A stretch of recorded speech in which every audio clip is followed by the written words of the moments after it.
You're going to begin by carefully holding the sides of your paper. Around the middle, you're going to start tearing, and these tears are going to make two mountain ranges.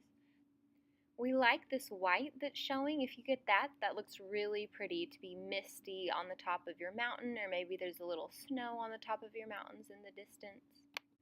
To make mountain ridges, you're simply going to pull farther to one edge and then on the other hand pull it towards the other way, and then just take turns pulling it back and forth as you tear, and you'll get some really cool looking mountain ridges. If you want your ridges to be even pointier, or for the tree part especially, you can do more of a zigzag pull. And this paper is a little thinner and a little easier to tear than the other paper.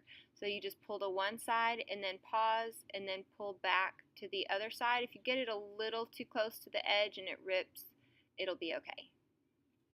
I am done tearing, so now it's time to start gluing those pieces onto my landscape. And I'm going to start in the back because the mountains that are more far away look a little purple. So I'm going to start with the papers that have a little purple in them for my back row of my mountains. And I'm going to glue one down and then glue the next one on top of it because I'm wanting to hide this straight edge. You won't find straight edges like that on a mountain. They're all these organic bumpy edges. So I've picked out the one that I want to do on the top. I'm going to turn it to the back and I'm going to use my glue brush to brush glue all along. You don't want to take too long. Mainly the edges is the most important places to have glue. You don't want to take so long in gluing that your glue dries. Now I'm going to work quickly since I have glue on there to flip it over and line it up so that I don't have any of that white showing. So it's going to cover up some of my sun. I'm just going to line it up with the edges and then press it down. And then I will repeat with all of my other layers one at a time.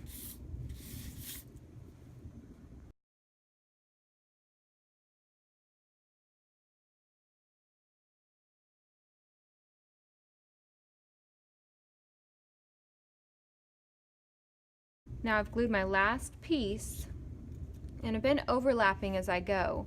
And if you notice on this one, if I were to go at the bottom to fill up my whole paper, then I would have some white gaps and I don't want that. So I'm going to go ahead and line it up at a spot where I don't have any white gaps, and then we'll just cut off the extra white later. So I may have overlapped mine a little too much, but at this point it's glued down, so I'm just going to leave it.